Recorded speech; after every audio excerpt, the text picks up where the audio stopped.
Welcome, everyone. Today, we're going to be talking about some important issues related to financial challenges, but also other challenges that many of our AU students face. So I'm just going to, my role here is I'm going to introduce the panel. They're all going to be talking about 6 to 7 minutes each, and then we really want to open it up because there's obviously a lot of collective wisdom and insight in this room. I see there are a lot of staff representation, a few faculty, which is great. We want to make sure we have a lot of time for discussion at the end. So we're going to start on the right-hand side, my right hand here, with Camille Clark, and she's representing the Center for Diversity and Inclusion, followed by Manpreet Dayal, who's a wonderful student of ours at CAS, and we thank her as well for being here and sharing some of her insights. Followed by David Rose, who's at CTRL, and hopefully you'll get to know him more because he does a lot of wonderful things at CTRL for us. Kaitlyn Vitez, who's a representative from the U.S. Public Interest Research Group, who's affiliated with our university, and she'll say more about that. Danetta Burgess, who's Assistant Director of Office of Financial Aid. And last but not least, Fanta, who probably doesn't need any introduction because everyone should know Fanta, campus life. So without further ado, we're going to open it up and start with Camille. Good afternoon, everybody. Again, my name is Camille Clark. I'm the coordinator for multicultural and first-gen programs in the Center for Diversity and Inclusion. I was brought to this conversation because of my work with first-gen students and knowing that first-gens can be low income. And so I'll tell you a little bit about them at AU. They do make up 11% of the population here at AU. And AU uses the Common Application definition, which says that neither parent has attended college. And so we have students who self-identify that way.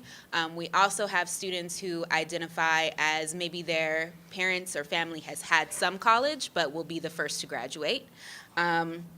We also have students who identify as foreign students, so maybe their parents or family had college abroad, but they're not familiar with U.S. customs, and they're the first to be at a U.S. institution as well.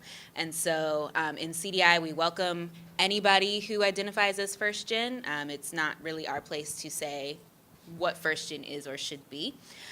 So first gens are more likely to be low income, and so we definitely don't want to conflate those terms.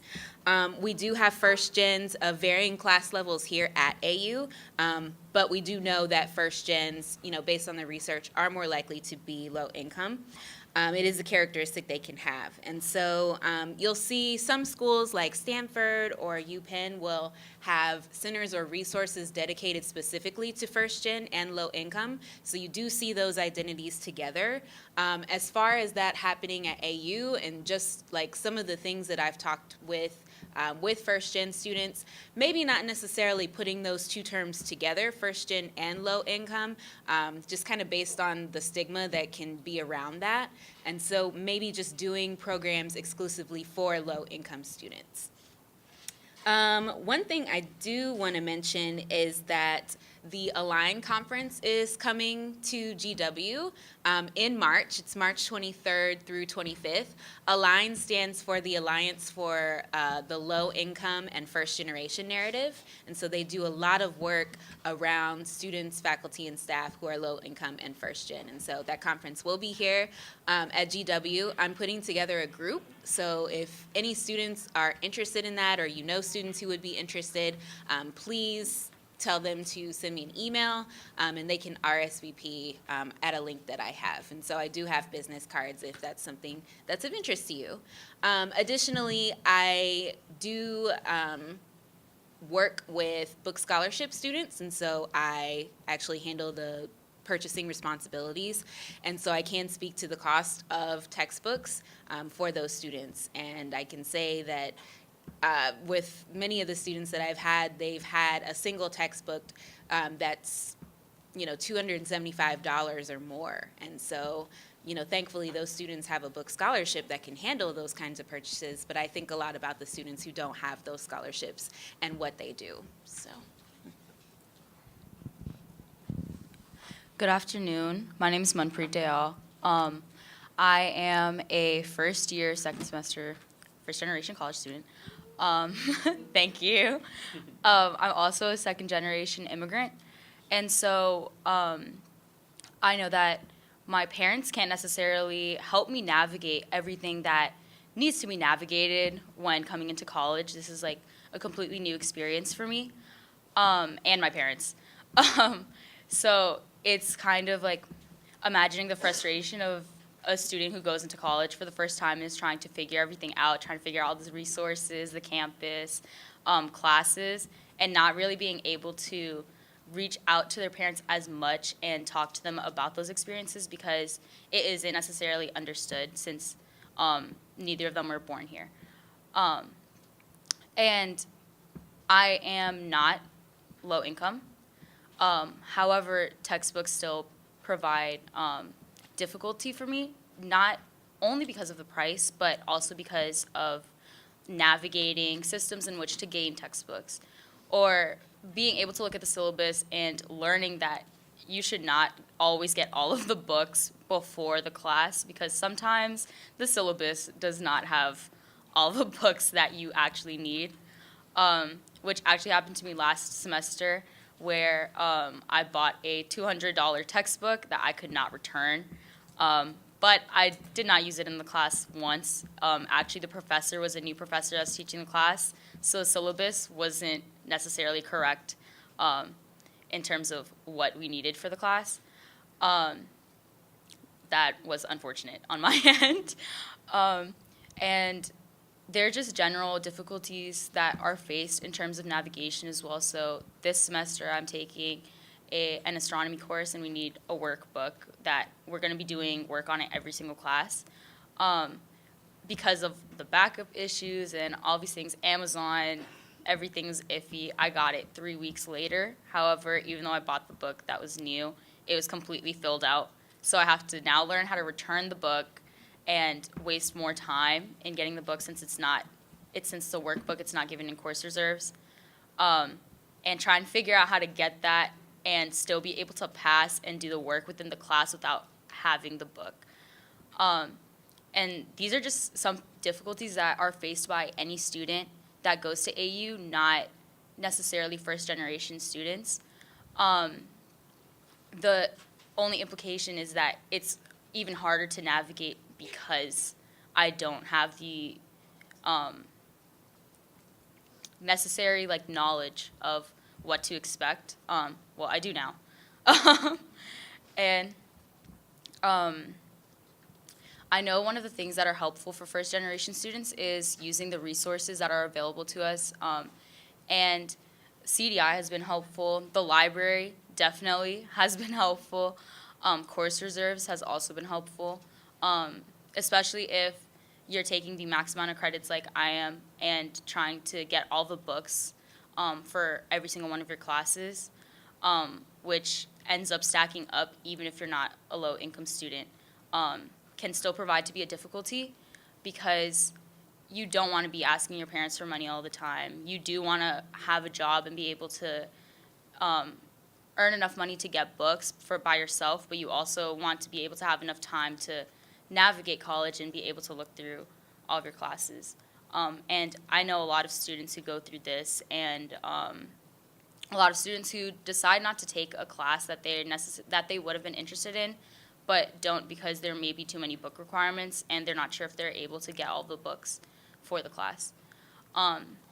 So one of the things that I've been doing personally is trying to use course reserves as much as I can in terms of getting textbooks, especially for STEM classes, such as physics, which is what I'm taking right now, and trying to be able to create a schedule for myself where I can still go to class, go to work, and still be able to go to the library in time for that 3-hour period to be able to study and get all the information I need for that specific class and the other classes that I'm in. So, yep. I'll use this one. Okay.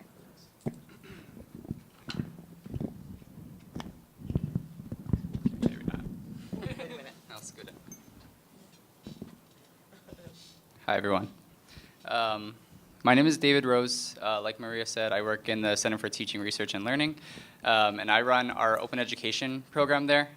So for those unfamiliar with open education or open educational resources, the general idea is that these are whole textbooks as well as other ancillary materials like videos or lesson plans or syllabuses, quizzes, anything that are, one, free, and two, openly licensed so that people aren't restricted in what they're allowed to do with that resource. So we give stipends to faculty to adopt and adapt open educational resources. And since our program has started, we have saved students over $500,000 in textbook costs. And that's 25 faculty here at AU have adopted that have contributed to that number. And their efforts have reached over 3,000 students. And last year, AU joined the Open Textbook Network to grow this program more. And so in previous years where we had given stipends to just redesign or just kind of bigger scale course design projects, the Open Textbook Network allows us to give smaller stipends for faculty to just get an open textbook like this in their hands and review it. And by writing a review, they are, one, contributing back to other faculty's curiosity and to say, oh, my peer at this school says this is a good resource, I trust it now more. And then also by reviewing it, hopefully they see that it is not dissimilar in many ways to commercial textbooks, despite it being free, that it's just as good quality, and maybe they'll consider adopting it for their own course. And so I think the first thing that I want to talk about that relates to this conversation, and Camille and Manpreet have talked about it a lot. I think this is ultimately a social justice issue, especially as it relates to first-gen students, where there's so many other hidden costs or hidden aspects of higher education that you might not realize. There's the tuition bill that comes, but there's also transportation and housing, especially in a city like DC, and the $300 textbook might be the final straw to just kind of make it seem like an insurmountable thing. So ultimately what I think open education allows is to just kind of level the playing field for everyone to start the semester off with the same access and affordability as anyone else, whether they're first gen or their family has been in college for generations or they're low income or they're not. Everyone's on the same playing field regardless of their background. Another thing that I think is relevant to our context here is that I do research on open education as well through the Open Education Group.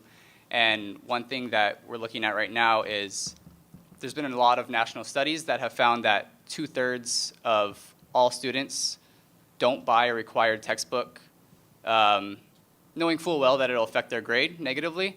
They just choose not to do it because it's a value proposition for them and it's not worth the money. And so one thing that we were curious about is at a school like AU where it might be easier to assume that our students have more financial freedom to make those purchases because tuition is higher than most places. Maybe that wouldn't be the case here, but what we found is that literally exactly the same number, 2/3 of our students that we surveyed here reported that they at one point or another had not bought a required textbook because of the cost. So this affects their academic performance, this affects their ability to participate in class, and other findings that came out of that study were that students are also working more hours to compensate for this high price of education. Like Manpreet said, they're not registering for classes that they would otherwise because of the cost, or they are registering for them and then dropping them once they find out that the textbook costs $200-300 in some cases. They are dealing with increased stress levels because of these hidden costs of education that I mentioned previously. And what was also interesting is that these were all learned behaviors. These all increased as they went along in their time at AU. So first year students here kind of shouldered the bigger brunt of the total textbook and expenditure costs because they show up and they feel like these are their expectations and their obligations, and they do it that first semester, but they learn as they go along, I don't actually need this book. This is useless. The professor didn't use it once. And so by the time they're seniors, those numbers increase even more of them not buying, them not participating as much. And so I think the last thing I want to say before I pass it over, I think I'm talking a lot. But so it's an affordability and access issue, I think. But for faculty members, I think open education also opens new ways to teach. If I can just give like a brief copyright lesson real quick. So, I mean, maybe if we can all agree on these things. So, one, we learn by the things we do. Copyright restricts the things that we're able to do. So consequently, copyright restricts the things that we're able to learn. And open education removes those restrictions, permitting us to do new things. And therefore, open education allows us to learn in new ways. So, I don't know. Hopefully everyone can agree with that. And so those new ways of learning that I'm implying that I think specifically would relate and help first-generation students are giving them voices to contribute. They're not just being consumers of knowledge, they're being creators of it. So there's been a lot of cases of what we call open pedagogy or OER-enabled pedagogy, where people are using Wikipedia to have their students actually edit content that others around the world use. There's been projects where faculty members have had their students create new Wikipedia pages for, there was like female historians of, I don't remember the exact details, but having students create something that lasts and lives on past a piece of paper that they hand in, gets read once, and ultimately thrown away. We have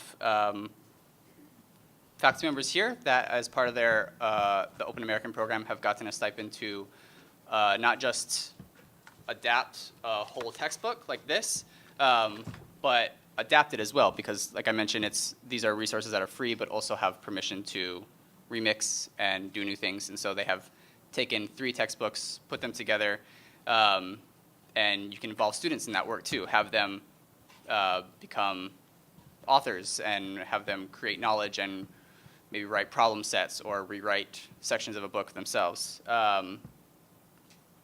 And that's I think where I'll stop now. Can talk about more later.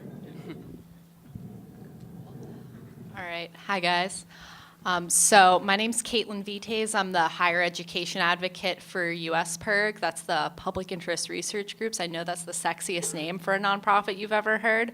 But we do really great work with students across the country, not just, lobbying on their behalf in DC to protect financial aid programs like I do, but getting them actively involved in shaping their education and learning those skills to make a positive impact in their communities.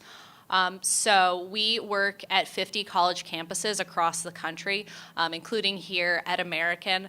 Manpreet is one of my interns this semester. And we work to get students involved in making change, be it to promote open textbook programs like here at Open American or on a wide range of issues. So one of the things that our students have been working on is to save the Pell Grant this past semester. So I think it offers some good context for why programs like Open American are so important. So in the past couple years, billions of dollars have been taken away from Pell Grants, from TRIO, from other student aid programs that affect a lot of students, not just first gen. And moves on the federal level, like the Prosper Act that was introduced last year, they remove a lot of really important protections that help first gen students pay for and succeed in school. So removing protections from for-profits and taking away subsidized loans are going to hit hardest for the students that are already struggling to pay for college in a time of really high tuition prices. And so textbooks may seem like a drop in the bucket considering that we have $1.3 trillion in student debt, but it's not. When you look at the numbers, textbooks are taking up a huge amount of financial aid. So we did a study a couple years ago with the student PIRGs, our student advocates across the country, and found that $3 billion of student financial aid money is going to pay for textbooks and other supplies each year. Imagine if we took that money and invested it in programs on campus that could be helping students not just pay for college, but succeed in the classrooms. And I think that open textbooks help fix this gap. So we know from preliminary surveys that open textbooks not just help students actually get the materials that they need to succeed in class, but because the faculty members are looking at their course materials in a new way and are shaping their syllabi around new materials, students are having better learning outcomes in classes and are able to take more credits, graduate on time because this huge burden has been lifted from them. So if the average American student is spending well over $1,000 each year in textbooks costs, this means that they're going to be working less hours at their part-time jobs. They're going to be able to take on less loans that they'll have to pay back after they graduate. And we kind of got in this situation because publishers are pushing restrictive products that basically lock students into paying full price for materials. So you could ask a lot of students about their experiences with access codes and other products that expire or have other restrictions placed on them. Quite frankly, they think it's ridiculous that they have to pay to do their homework. So that's what the kids are saying. And if we just switched over 10 introductory classes across the country, so your calcs, your basic English comp classes, we could save students $1.5 billion a year just by switching those 10 classes alone away from access codes and really expensive textbooks. And the fact that American has already saved more than $500,000 for students by switching over to open textbooks, this is something that we can model all across the country and ramp up here on campus.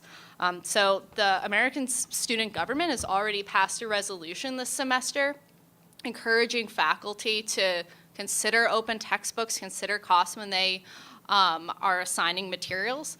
And, this is something that's going to affect every student, not just first gen or low income students. This is an opportunity not just to have students save a lot of money, but get involved in shaping their own education and to leave a positive impact that's going to save students a lot of money further down the road. That's all I got.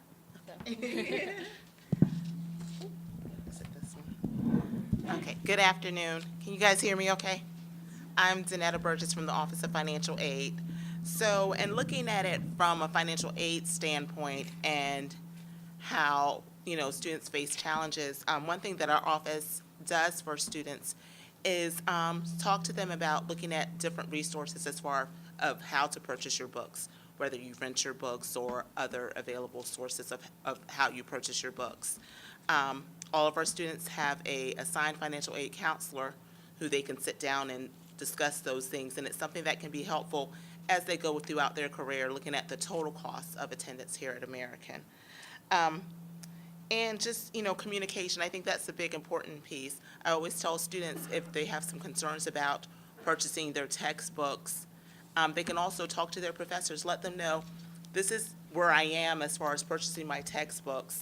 Not that I'm trying not to purchase them, but I just need to know, which books, like was said earlier, which books do I really need, so that they're not purchasing books that they don't need and then run into a situation where you can't return the book. So our office is always here to support. One thing that I wanted to share is, as far as student loan debt, 40% of our graduating class of 2014 had no student loan debt. So the situation as far as textbooks, not necessarily just for students who have financial aid, but students who may not have financial aid as well. And then just having resources available on campus for students. And as far as financial aid, changes in financial aid packages, it can happen if there is a change in the family circumstances as far as the student's eligibility. things such as like the change in the number of college. And students' satisfactory academic progress is another important piece as well, as you look at students making sure they're meeting progress towards their degree requirements. And if students are having, some concerns in any classes, I always advise students to talk to your professors. If you have questions regarding the financial aid piece, contact us directly. We're here to help. We want to be a resource for our students and to make sure that they're successful here at AU as far as the financial piece of it. So that's what I got. So I'm going to step back a little and just sort of provide perhaps the larger context. You've heard from our colleagues about the challenges with textbooks and affordability issues, and I'm going to just look at affordability issues on a larger plane. If you look at our student body over, what would say, probably 5-6 years, there's been quite a bit of shift in the demographic of our student body, and I think one of the more significant shifts is around socioeconomic and the socioeconomic diversity. That was not by accident. It was by design on multiple levels, with the university having to make some decisions about what then would be the implications of being able to not only bring students, but making sure that while they're here, that they could be successful. And I think it's safe to say that it's been an interesting lesson on a lot of levels on the institution's part.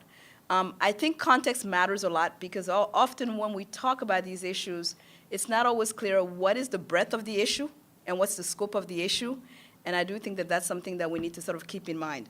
If we are to look at the entering class, and let's say the first year class that came in fall of 2017, and you were to look at that class, there are a couple of important data points. For example, you would see that about 19% are Pell eligible students. But I think the conversation needs to go beyond Pell to talk about the students who are right above Pell. Because what you'll see is that once you start thinking about students who are right above Pell, then the numbers are probably getting closer to about almost 40% of your student body could fit within those categories of sort of middle, mid-level need, et cetera. And so that's one piece that we want to make sure that we're accounting for, because we know that those students certainly have, challenges that may be a little bit different in how we gap based on how we look at our financial aid. The university has made a commitment, and the commitment has been that really they will close the gap as much as possible for students. And it has taken significant resources to do so, but that was a commitment on the part of the university. So if you look at our first year class, there was about $35 million that was put in place to be able to bring in the first year class. And then think about students once they're here, you want to make sure that you're continuing with your commitment on the finance side. And so to say that there's significant resources that are going toward that, it's the right thing to do. It's the important thing to do as an institution that is trying to look at how do you actually increase access for students, particularly for students who have all of the talents in the world, but where finances may be really that big barrier, and that was an important decision. That's one aspect of it. The second aspect of this around affordability is then, what do you do once students are here? Many years ago, we did an exercise, and what we did was to really look at what are the range of hidden costs that students coming to the university should probably, that we needed to be more aware of. And we went and we literally did an audit of all of the different ways in which students would engage with the university to determine where might these hidden costs be. And it was everything from being engaged in student-related activities, and this piece about the social aspect of a student engagement, and making sure that there were fees that had crept in, and the decision was made that as a result of that, that activities and programs would not have fees attached to them, and that they would be made accessible to students so that there would be no fees attached to it, and they would figure out how to make that. That was an example. There was also at the time, there was an understanding that some of our students, in being at AU, part of being at AU is that they want to be involved with internships. And in being involved with internships, sometimes those internships are not paid. Being in Washington, there's fierce competition for high-level, very substantive internship that are unpaid. And we know that for some of our students, that is an added burden because they needed to get themselves there, whether it's making sure that you have the right business clothing for it, making sure at the time it was transportation costs, and also in some cases for students, it was the lost revenue from perhaps jobs that they were doing that were paid jobs to be able to have those internships. And so through that effort, our Career Center worked with our financial aid office to be able to figure out how we could provide some assistance to those students who would be in those categories to make sure that they were not in many ways denied those opportunities that other students were having. So that was another example of the institution saying we need to think about this and think about it in a holistic way. And then there was another part of it, which was more recent in the last, I would say was last cycle that was done. We heard from students that depending on some of the classes that they were taking, outside of the cost of textbooks, that there were some additional fees that were attached to those classes, and that as a result, it did influence their decisions about whether to take those classes, right? Whether it was additional fees that were attached to language courses, or additional fees that were attached to quantitative courses that they were taking and so forth. And again, the university decided to go and do an audit to find out what was those costs, but also more importantly, what they did amount to. And the decision was made that we would eliminate these additional costs to those classes because we didn't want to have students make a decision about taking a class because of a fee that was associated. And that was over $1 million. That was an investment on the part of the university to say we're going to take away those fees because we want to make sure that all students have access to the same level of courses. That was another part of it. And then the piece that you heard about was around the textbook. On my end, about 15 years ago, I understood that we had an issue with textbooks and the issue of access in textbooks. And what I saw was a pattern, and these were students. I would get calls from faculty saying, I'm really having a challenge here with my student. I can tell that this is a really motivated student, and for the most part, they're doing okay, but I've noticed that in their exams and others, they're really missing the mark on it, and I'm suspecting that they're not doing their readings. And I'm puzzled as to why they're not doing their readings, because I can tell that these are really good students. And so those students, sometimes they would send them to me, and I would have a conversation with them in my office. And I came to realize that what was going on was students in their decision-making were trying to figure out where was there room for discretion in decision-making. And there are 3 places where students have discretion in decision-making, and we see what happens with that. One has to do with housing. Tuition and fees, there's no discretion. The fees and tuition are what it is. It's pretty much standard, and that's what it is. But there's discretion in determining where you're going to live and how you're going to save based on where you live. And we're seeing patterns of students who are living very far, commuting for long periods of time, who would be on campus for very long hours from morning to night, and trying to figure out how to make ends meet. And we knew that that had an impact on their learning. We just knew that. There's enough research that demonstrates that. That was one thing we saw was discretion around housing and the choices students were making. The second area that they were making decisions about was what they were going to eat. Again, if they were living on campus and they were first-year students, they didn't have as much discretion because if you live on campus and you're first-year students, you're required to take a certain number of meal plan blocks. And that was, initially we were told, well, why do you have that? Well, part of that was because we really wanted to make sure for first-year students who are coming in, who are transitioning in all different ways, that you really were not going to jeopardize what is food because that's going to have implications. So first and second year students have meal blocks that are not discretionary. But if you live off campus, you don't need the meal blocks. You can cook at home or you can make other decisions. So we know that when it came to food, there was some discretionary decisions that was being made. The other element where there was discretionary decision being made was around textbooks. And whether you were going to purchase the textbooks or whether you were not going to purchase the textbooks. And the decision about whether you were going to purchase the textbooks, students were really very incisive about how they made those decisions. They would look at the syllabus and they would hedge their bet to see whether or not really were all those readings going to happen.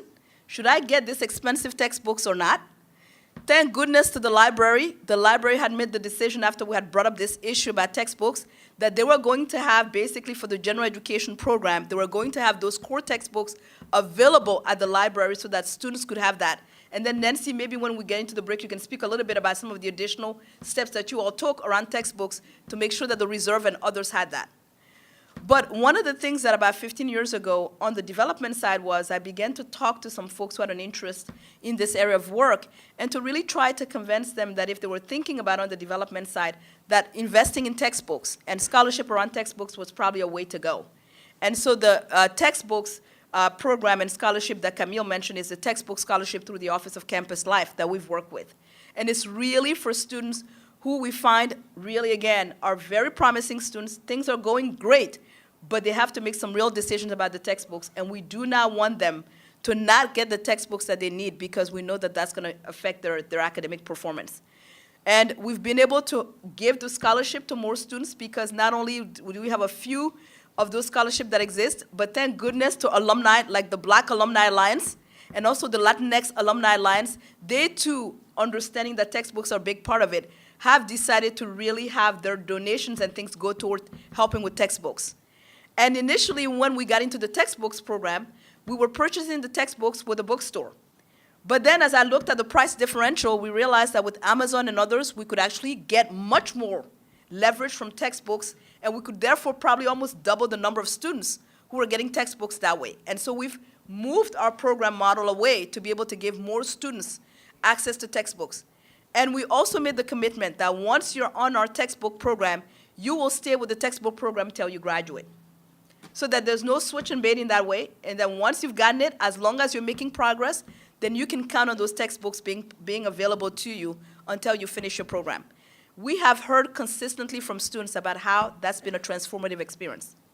What I want to talk about lastly is food. So I had heard from students that some of our students were making the decisions to either, kind of cut down their consumption, or more importantly, we're really looking at what food insecurity issues existed.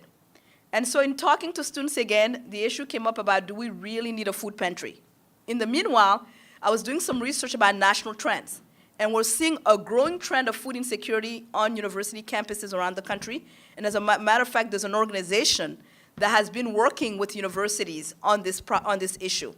And so some of our students took upon themselves to do a survey to prove to me that, in fact, there was a compelling need for it.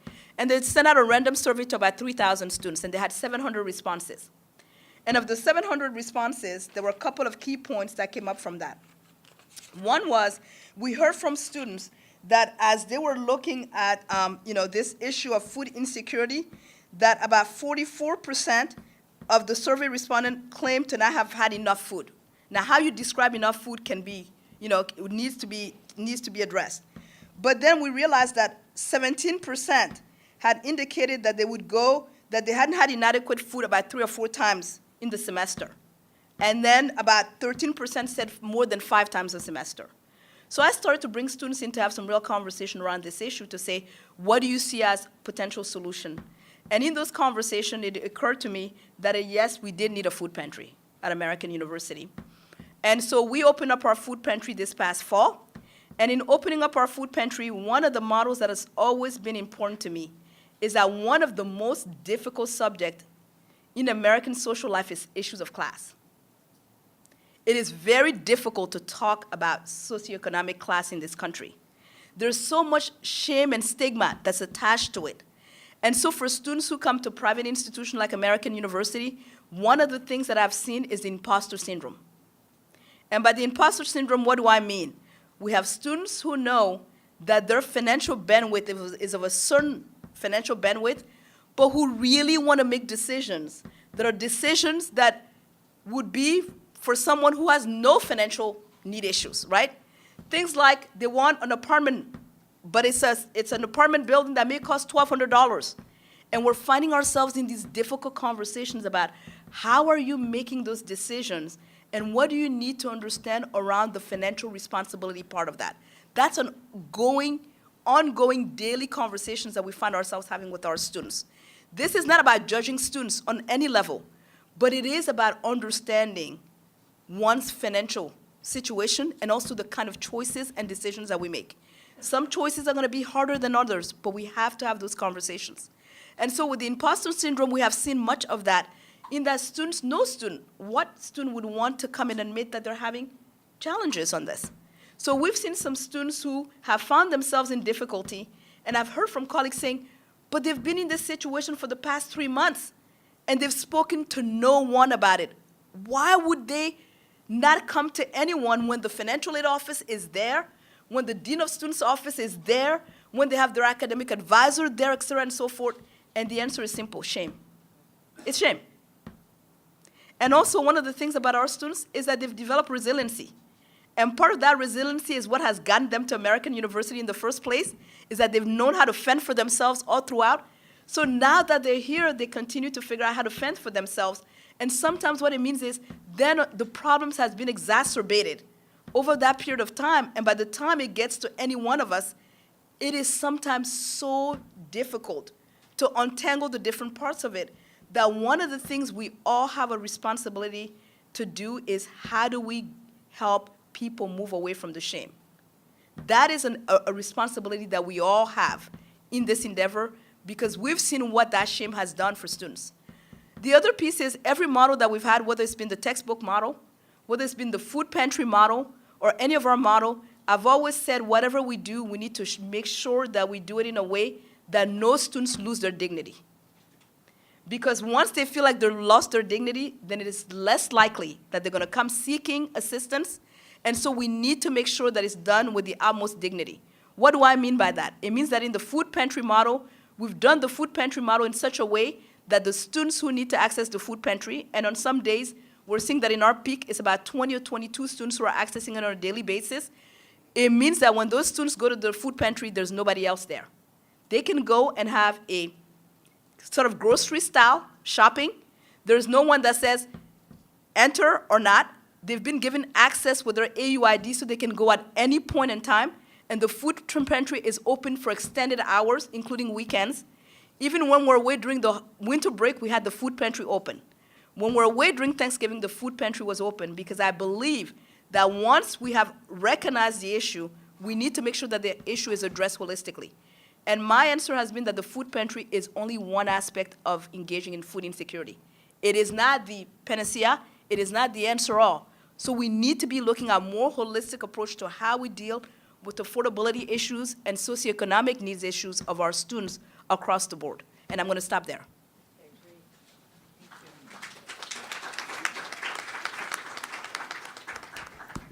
So thank you to all our panelists. I'm going to invite questions, thoughts, comments, and I'll throw my first one out there.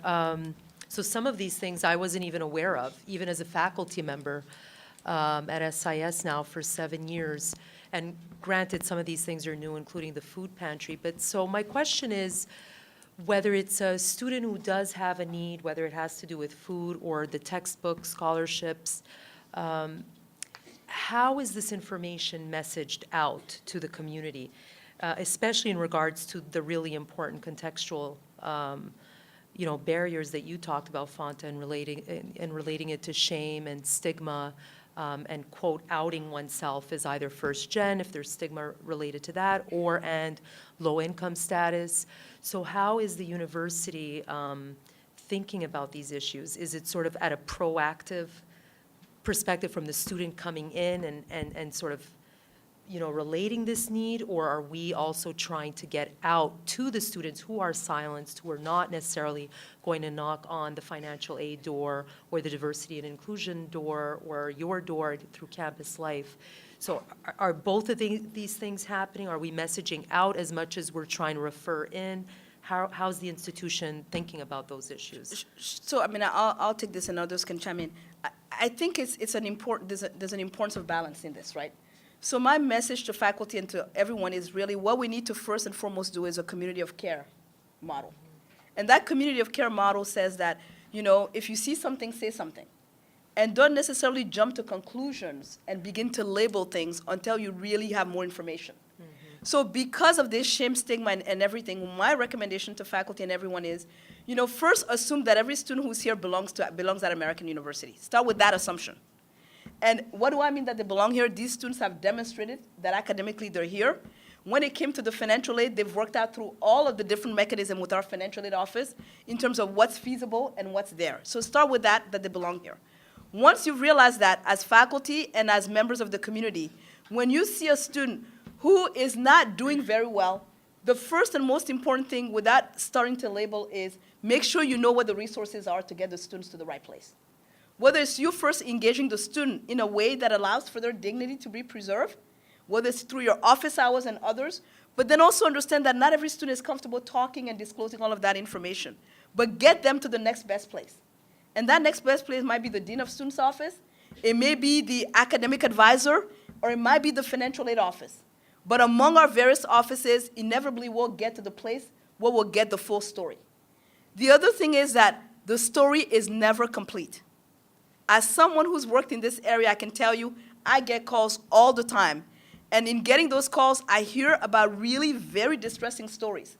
And my answer has always been, this is important, we need to get to it, but know that the story is you have a partial part of the story. Because there's much more to the story, right? And part of that might be, for example, that in some cases, the issue is not that the student has not been packaged appropriately, they have. But there's another reality going on with that student. And it may be that that's that student who's here, but who's also sending money home to take care of some family members. The issue there is not that the financial aid wasn't packaged appropriately. Is that there are other additional decisions that have had to be made, and as a result, there are trade-offs in that. And we need to be able to get to the bottom of what that is, to be able to then know how to best support the student in that endeavor. So that would be the starting point, Maria. I think, to start with, let's say, a communication out to everybody and say, warning, be aware of students who are in financial need. Those students may not still come to you, because there has to be a trusting relationship for that to happen. No, I really appreciate that point you're making, Fanta, including, this idea of community of care. And it starts obviously outside the classroom, inside the classroom, at all corners of this campus. So from a faculty member perspective, even being sensitized and sensitive to the notion that there might be a couple of students, or maybe even more, within my classroom space that might be having some of these issues, and they're real, and to open up that space, to even say something first class, to destigmatize some of those issues, I think are really important. So I think it signals, number one, to the students that, wow, this faculty member can be aware, cares, and is sensitive to some of these issues, and might even be an advocate, might take on an advocate role for me, whether it's referring a student to a relevant office or him or herself, take the action themselves. And I think that's really important. So we have some floating mics around the room, but go ahead, we'll pass them around. Nancy, do you want to Hi, this is Nancy Davenport. I'm the university librarian, and I wanted to add a few points to, as Fanta invited me to add a few points about what the library does for you in this area. A couple of years ago, at the last time that we did a budget town hall, and the provost and the vice president for finance were sitting at a table up front. At the very end, a student came up and started emptying his backpack, slapping the books down on the table, and said, I am now a junior. The first 2 years, my financial aid worked perfectly. And now it doesn't, because this book costs $250, and this book costs $300. And he just lined the table with all of them. He was a COGOD student. So the provost looked around and said, the university librarian's in the audience, can she figure out a solution to this? So I stood up and asked the students and said, you know that we have every textbook in the Gen Ed program, now in the AU core program. Every textbook is on reserve in the library. Are you asking me to build a textbook collection in the majors? And the answer was yes. And I said, I can start at the bottom where they cost the least and build up till I run out of money, or I can start at the top where they are the most expensive and work my way down till I run out of money. What is your preference? And the students voted that I start at the top, the most expensive ones, and work down. The library owns a copy of every textbook down to the cost of $125. We own all the Gen Ed, AU Core, and we own everything from $350 down to $125. I'm still looking for a little more money, but Fanta gave you a couple of groups to thank, which was the Black Alumni Alliance and the Latina X group. The class of 1932 left a lovely gift to the library, and we are using that lovely gift and what it spends off every year to support this textbook program. The provost also gives me a small chunk of money to do this every year. So we tell the students this all the time. It's in everything that we advertise.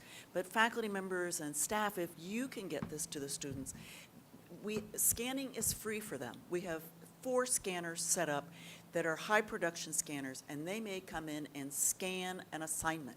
They cannot scan the whole textbook. We're very careful to discourage them for doing that. But assignment by assignment, they can scan. And then you watch them selectively print out, because that does cost them money. They selectively print out to decide what they're going to read intensively, mark up, take notes from. But encourage them that this is always available to them. And After the third week of school, we are open 24 hours a day for them to come and get the resources. Does that include graduate level courses?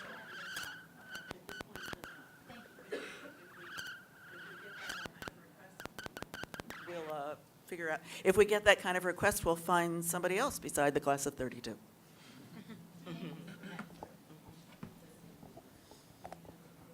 Other questions, thoughts, experiences you've had? Says that actually the library does have some graduate textbooks for your courses. Okay. And it may be that they're used in multiple classes.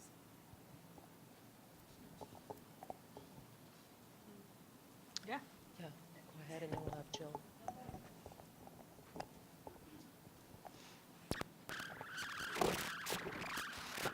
Can you hear me? Okay. Yes. This question is for Manpreet, but then other folks on the panel too. I'd really love to hear, this goes back, Maria, to your question about messaging. I'd really love to hear, because I'm new staff, what opportunities for, I guess, student advocacy groups there are for first-gen students and or low-income students on this campus, if there is kind of an alliance that exists for students, how that messaging is played out, what kinds of either social media campaigns have been done, et cetera, because I'm thinking, if you dump that awesome information about textbooks, we all know this, at students during those first couple days of orientation, I mean, there's only so much you can take in at that point, so I would love to hear what the opportunities are for, I guess, collaboration and working together to kind of get the word out.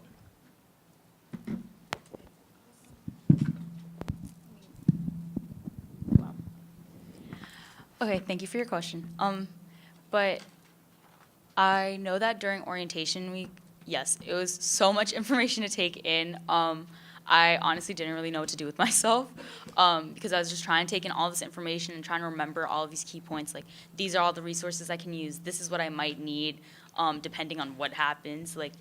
And it's like a lot to take in. One thing that did stick with me is the first generation panel that happened in the beginning of the school year with CDI. That actually stuck with me pretty well, especially because it was a new program, I think. Yeah. And they had a panel of students who were also first generation students, and everybody in the room identified as a first generation student. And they were upperclassmen who spoke about issues of being a first generation student and kind of navigating their way through college and navigating the way through being able to afford textbooks, being able to afford other things on campus.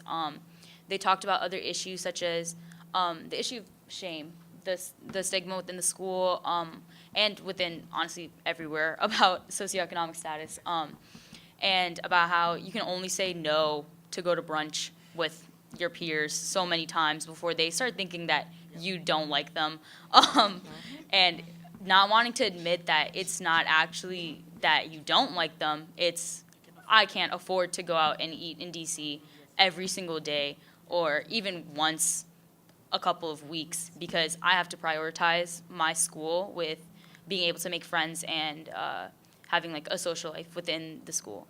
And the panel helped me kind of realize that, I guess, and take like the blunt of the hit before I had to learn it the hard way, type of thing.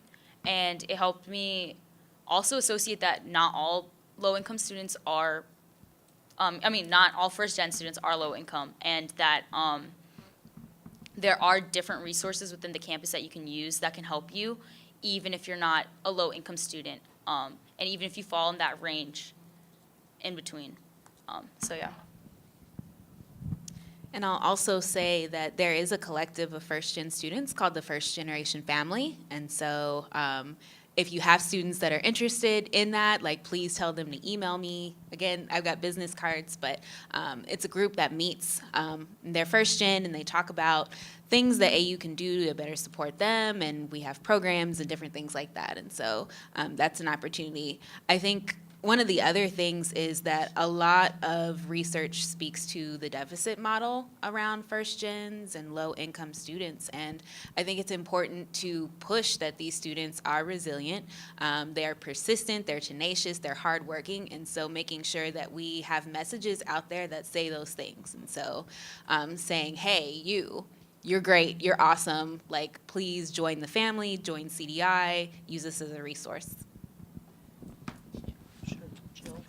I'd like to ask, Yeah, I just had one. Oh, that is a noise that is happening. Okay. One additional note on that is like, get that message out loud and clear to everybody, but more importantly, have students being the ones saying that. So it's peer-to-peer contact and like, you know, building up a community of folks that know that they have friends that they can rely on for these things is super important. And just like from my own personal experiences in community organizing, it's that peer-to-peer contact that's the most important thing. So before I did this work, I was a community organizer at the Rutgers campuses up in New Jersey doing voter registration. And any time that we had students talking to one another about how important voting is and why it's important to start good voting habits as a young person, right when you become eligible to vote, anytime that they had a conversation, we saw a 6% increase in voter turnout on election day. So anytime that you can get students and their stories at the front line, it's super important. And we have this concept in PIRG called 10 touches, where if you want something to stick, you need to have it out there 10 different times, 10 different ways. So when you're reaching out to students, not only have their stories spread throughout their day, but in different places. So as you're visualizing a student waking up in the morning, leaving their dorm or their apartment, going to class, going through the student union, make sure that that message is loud and clear in a lot of different places in a lot of different ways. Oh, sorry, go ahead. Everybody's got something to say. I was going to say, piggybacking off of what she was saying, I was just thinking about that. When students come to our office, what I try to always do is say, hey, did you know that these resources are available? Just constantly giving that information to them and say to them, I always say to them, let your friends know. You know what I mean? So I think that's a big piece of it. So for us, constantly letting them know, hey, we're here. You know, there's these offices on campus. You know, your conversations with our colleagues in the different resources on campus is kept confidential. Like getting back to Fanta speaking about shame, your information is kept confidential. It's not something that's spread out. So what you share with me is what you share with me and not that goes anywhere else. So I think just building that relationship. And so in your classrooms, just throughout the semester, not just at the beginning of the semester, let students know where the resources are available, because sometimes students don't come at the beginning when it first starts. They wait until it gets larger. And then, you know, for us, speak from a financial aid standpoint, at certain points, there's only so much we can do as far as, you know, what's available based on federal regulation. So I think just that support, constantly reiterating that information to your students in your classrooms, in the classroom settings, and say, hey, let your friends know that this resource is available. You know, we have this food pantry, which is amazing. You know, just letting students know. So I think that's an important piece that we need to, as a community, make sure that we are all doing on a constant basis. Sorry, Joe. I was just going to say one thing real quick, just building off of what everyone was saying, and then also to Maria's question about outreach, active outreach that we're doing. This whole panel was Manpreet's idea. So she is an intern with PIRG, and I met Kaitlyn last summer, and so, you know, we both work in DC, we talk about similar issues, like we just got connected. And so to the question of what active outreach we can do, I mean, I didn't do anything. I was just in a position to say yes when Manpreet had this idea, and I was like, let's go talk to CDI and let's go talk to, you know, everyone else, and everyone was also very willing to say yes. And so if you have a student, you know, first gen or low income or any kind of need, if they come to you and they have something and you are in a position to say yes, like I think that is something we can all do. And remember, it's not just our first generation and our high need students. Other students need those resources available as well, so that are not in that situation. So we need to make sure that we don't forget about those students as well. Jill? So speaking of saying yes, I want to take a slightly different approach. I'm going to start, I think it's probably Kaitlyn and perhaps David, a lot of times as faculty members, the challenge isn't just finding the book, because course materials include lots of other material, especially online assessment material that we need for students to buy. So I'm curious if PERG or the Open Textbook Network have done anything with the publishers to get the publishers to understand that they are part of this solution, because frankly today they're actually a big obstacle for many of us because we need a piece of their content. So I was curious, Kaitlyn, if in your work you've had an opportunity to work with the publishers of educational content. I do. They don't like me very much, though. So I think that one thing that I hear a lot from faculty members, like in conversations that we've had with people on campus, and then all across the country, is that open textbooks take time, and especially if we're the American, college system is moving more towards adjuncts who may not be able to have, decision-making power over the materials they assign. It's a difficult situation. And publishers put out materials like access codes and these ready-made packages of materials that are they're easy and, they are high quality.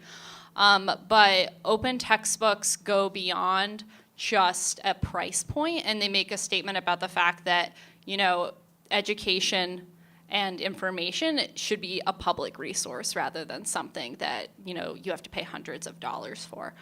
And so we, over the years, have done a lot of research into high textbook prices, and publishers are feeling the pressure from students. So the average price of a textbook has dropped, I think it's at $150 now is the average price of a textbook, and that's gone down in the past couple years. But students are paying top dollar because of more access codes. So recently there have been new products put out that are low-cost access codes, where there's an open textbook that's at core material, and then students are really just paying for the supplemental content that's around it. And while I'm very glad that publishers are listening to that price point problem, fundamentally these products, they aren't quite open. So when we say open, we mean, at least in the way that I think about this, is that it's free. There's already a problem there. And then it lives up to the 5 Rs that allow people to retain and reuse and redistribute these materials, and students and faculty can't do that with new options out there. So if people, want to get that good supplemental content in addition to a textbook, I would point out all the resources hosted on the Open Textbook Network pages, and especially if you are a faculty member in the hard sciences and are looking for a platform that can, give you all the same benefits that an access code would, looking at, OpenStax. And then for math classes, my Open Math is, a similar structure to a My Math Lab sort of product. Yeah, I guess I can. So yeah, as Kaitlyn mentioned, publishers, to their credit, I don't know what their ultimate goal is. Money. It's to make money. Right. I mean, the cynical side of me is just, they're not looking out for students' best interests. They're just trying to get into the game of open education and make themselves seem like they're a part of the trend and, interested in these student issues. Maybe they are, and that's hopefully they are. But yeah, as Kaitlyn mentioned, they're $30, I think, is like the typical access code, but fundamentally something that's openly licensed, that's locked behind a paywall, isn't open anymore. But yeah, and the only other thing I would say is that the kind of big publisher that started open textbooks is these ones that I brought as examples. It's OpenStax College out of Rice University, and they're really good examples for a number of reasons. One is that they look like normal textbooks, so I think it's an easy concept for faculty to understand that this is an open textbook isn't necessarily any different than a commercial textbook. It's hardbound with glossy pages, just like anything else. Not all of them are like this, with this high production value. But this was built out of Rice University, and so it was peer-reviewed just like a commercial textbook would. It's the exact same publishing model, except that money came up front from grants versus through just sales. And these books also do have a ton of ancillary resources that come along with them, like quiz banks and just like test questions and stuff to supplement that faculty often cite as a barrier. Say, well, it's great that this textbook is free, but my access code that I have my students get that costs $150 has a bunch of homework assignments that come along with it, which is a fair thing to want. You know, I mean, you need to have that. So to your question, I don't know. I think it's the individual assessment that we have to make is that publishers are making efforts to lower the cost, but ultimately I think we have to just continue pushing towards completely free resources that aren't, because it's not just about cost, it's about when you have access to them. Students have access to these resources with access codes for a limited amount of time, for 6 months or whenever they leave the course, then they're cut off from it. But what if they want to, later on in their studies, refer back to this course, refer back to this textbook, refer back to this homework assignment? They don't have access to it anymore. So I think that's the other big issue. Long story short, we can't expect the people that cause this problem to be the ones fixing it. That's why open textbooks solve the problem. You know, it's interesting because with students, the two most frequent complaints I receive from students around textbooks is one, the fact that faculty are falling into the traps of the next edition, and the next edition may just have one chapter or so that's really kind of, you know, have been updated, and then everything else, 80–90% of it is still what it is, and so students are really catching on to that. And then the second complaints that I get from students is that they're being assigned textbooks, and as Manpreet said, where maybe 40% of it is being used, and then the other 60% is that. Those have been the most frequent complaints that I've received around the textbooks and the utilization of textbooks from students. Just kind of going off of that, I've had friends who, like, upon talking to professors through my internship and speaking with them with accessibility and, like, the pressures of publications and everything, I do understand that not nobody has the time to just sit there and, like, try and make every single test, every single homework, like, however, I've also had peers of mine that have bought the textbook on time, bought the access codes on time, receive it and realize that access code is already used and that they can't use it. And now they have to return it and they're missing a test because of that time frame. Or I can't afford to buy the access code right now, but that means that I'm missing all of the assignments, all of the tests, all of the things that you need to pass the course just because I can't afford it at this moment. And I haven't had to have an access code yet, and I'm pretty thankful for that because I feel like I'm already paying for the class, and I'm interested in taking the class, which is why I'm taking it. I want to learn the content, but if I can't afford to get the content, then I don't really know what to do, because there's only so much time that I can spend working and trying to get an education and do my other homework than like to, you know, try and figure out how to get this access code so I can pass this one class. And I'm assuming libraries don't offer access codes, right, at this point. It's tricky. It's changing. It's, you know, we were thinking a lot about hard, you know, books. I think of, you know, I'm watching the sociology, but now with technology, you know, I don't know how many sociologists, colleagues of mine, are actually using these types of resources. So it's a tricky thing. It's a changing landscape. Any final thoughts? Oh, lots. Go ahead. Good. Yes. Good. Hi, Shannon Smith from the Center for Diversity and Inclusion. One of the thoughts that just sort of keeps running through my head is we have some amazing faculty here at American University. With that said, I would think some faculty may have, say, maybe they published a book, or you know, they have their own textbook or something like that. And I was wondering, has there been any thought to any incentive to maybe, because for example, if this particular professor maybe has a book, their book costs $200, but we want them to maybe go towards the open source. Has there been any thought towards, you know, how do we sort of say, hey, don't use your book, maybe use this open source, especially if they are part of, you know, the people who maybe published or have a chapter in it or something to that extent?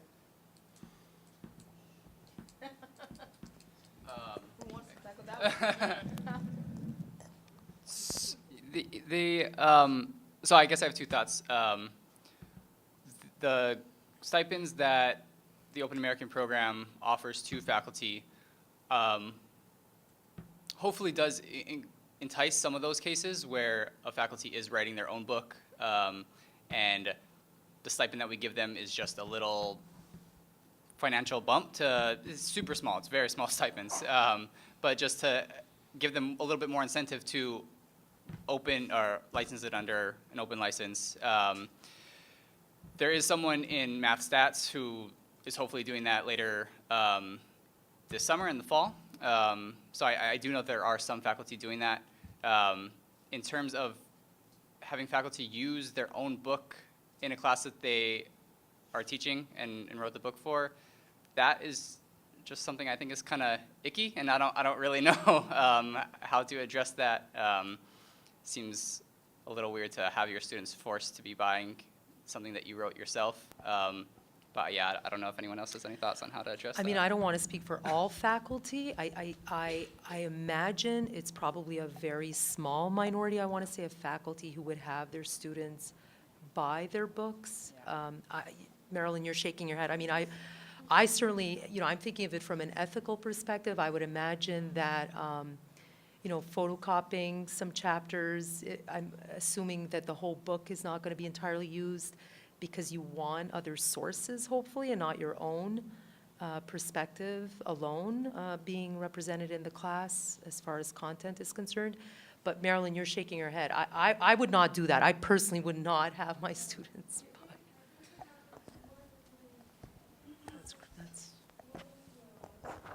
But I think the other issue, and this our student Manpreet was talking about, is helping faculty to realize that when you design your course and you're selecting your materials, whether it's something that students are going to read, whether they're going to watch a TED Talk, whether they're going to go somewhere to get information, to be very intentional about everything that you assign.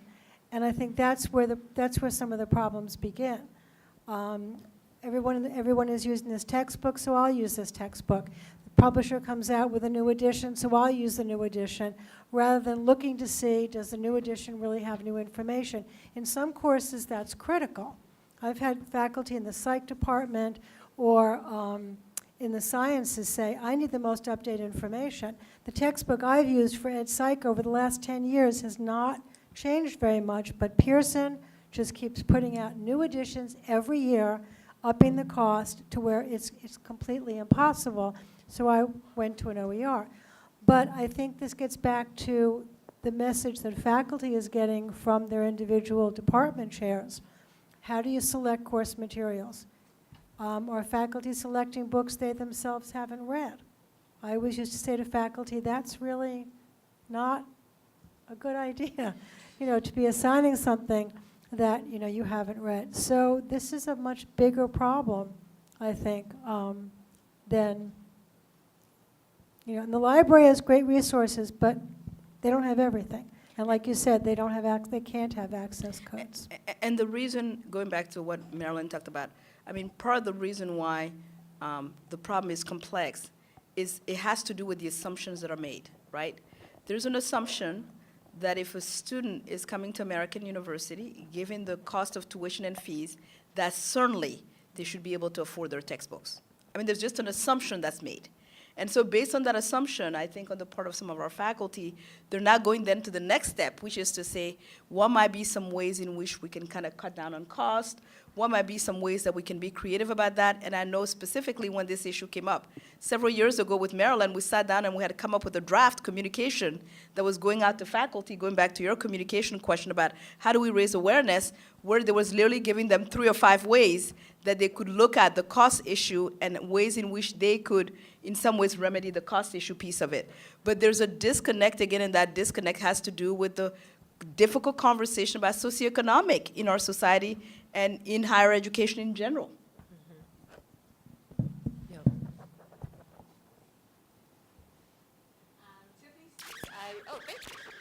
I'm with the Center for Diversity and Inclusion.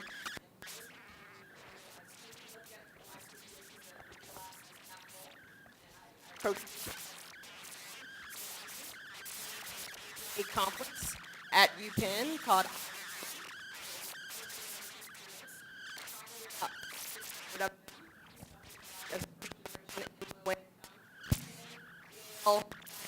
Duke, Stanford, Columbia, and the students are overjoyed, in fact, that there's community to be first gen and low income, and there was a lot of spirit around that. So I'm glad we're having this conversation. I think if we can get better messaging out, for example, at Stanford, low income is kind of under 90,000, right? So because when I was talking to students here and at Penn, and I was first generation low income, you always know someone who had less than you, right? So you're not thinking you're falling in that category. So what I wanted to mention were two things. One, I think there'll be more student coalition around that, and part of that will be coming from CDI. And two, I think the sense about stigma, we have it and the students say it, but they also approach things in a different way. So at Columbia, they have a new program. It's not new now, actually it's been around since 2015, that students design, and it's an app called Swipes. So you need a meal swipe, I have a meal swipe. And you just click, and there's not a shame. You're like, I need one, I'm standing at the res hall, and they're like, I'll be there in 5 minutes. So I think we need to rethink what we think might be a big problem, because the students were very clear, they use these programs, they're glad that they're, and there's less shame because it is an app. Yep, need it, yep, got it, thank you, and there's a different way of forming community. So I'm excited about what can be, and I think we need to make sure we're ready for what will be. And Tiffany, going back to that, I mean, I think there's two reasons why that stigma is removed. One is that there's the anonymity of an app, which makes a big difference. The other reason why then the stigma also gets removed is because in students' mind it's been democratized. Now that you have it this way, anyone and everyone can sort of access that. And so when you have that level playing field, then that removes quite a bit of some of the perceptions issues and some of the barriers that perhaps some students feel they're only a small group of students have to kind of out themselves to be able to do that as well. There's one more. Yes. Hi, sorry, Nicole again. I wanted to respond to Fanta, what you were talking about a bit ago in terms of the assumptions, and also in tandem with what Tiffany just spoke about.